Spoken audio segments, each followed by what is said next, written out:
Hello and welcome back to the Common Colt Podcast. The Colts Podcast is real takes and no clickbait. I'm Josh Hudgens, joined by Dan Hertzler. Dan, how you doing?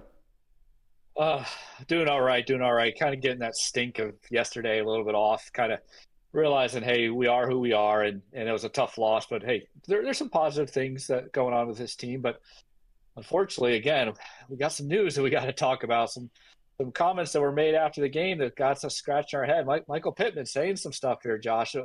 What do you feel about Pittman's comments? Yeah, Michael Pittman said to Nate Atkins something along the lines of, "Hey, the Colts just didn't target me for whatever reason yesterday, and maybe I'm just not a big part of the offense." And now we give one word reactions, Dan. But before you give your one word, I want you guys to subscribe to our channel. We're pushing 2K, and we'd love you to join us on this ride. And speaking of ride, it's a roller coaster with the Colts. It just seems like every week there's some sort of news happening.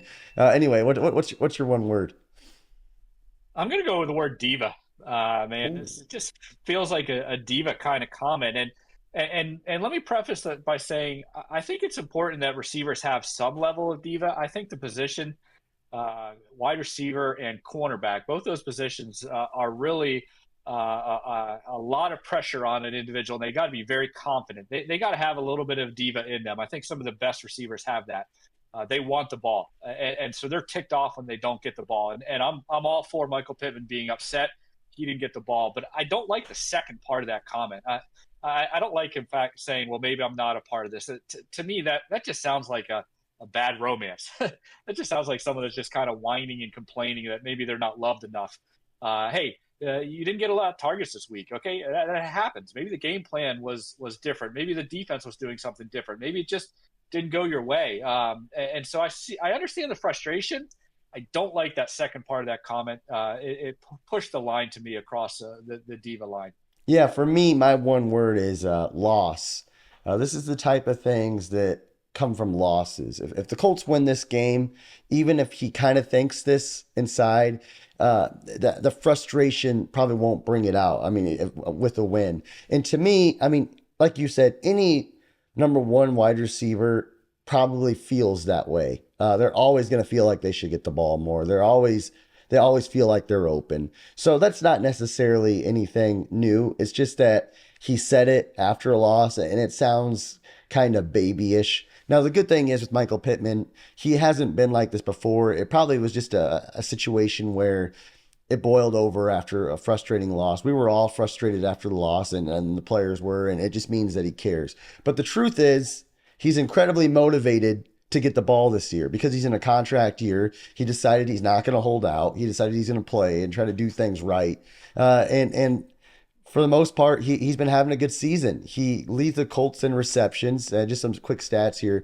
Entering this game, he was seventh in the league in receptions and had 60 targets for the team, 19 more targets than any other receiver on the Colts. I think this is going to blow over the course of time, but I didn't care for the comment. But it happens. It really does, I think. Well, you bring up the good point too. Up until this moment, we used him as the model versus what JT went through, both Yeah. kind of in contract situations. And Pittman just decided to come up to camp, show up, ball, said all the right things. I'm 100% willing to give him a pass on this. This is not something that I feel is going to linger. I've actually been impressed. In the offseason, I was kind of pretty low on Pittman Yeah. overall. He's won me over a little bit this early in the season. He's done everything well and looked good. Yep. There's a lot to Michael Pittman that I'm starting to like.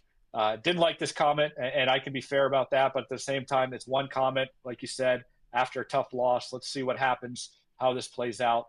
I still have my questions whether Pittman's a true number one, but I think he's worthy of a contract. I love the Colts to sign him, and then maybe go get a true one somewhere, maybe in the draft or some Yeah. other way. But I'm a fan of Pittman in this situation. Yeah. I think if there's like a panic meter or is there trouble brewing, it's just not. I don't think it. Honestly, I'm not a betting man, but if you go on FanDuel and if I don't think there will be a section where it says, "Hey, do you think Michael Pittman's going to apologize within the next 2 days?" I would bet the house. I mean, I'm betting the mortgage. I'm betting the dog, the cat, the wife, whatever, because I think Michael Pittman's just the kind of guy who's going to say, "Hey, you know what? I was frustrated after this loss. I said something I shouldn't have."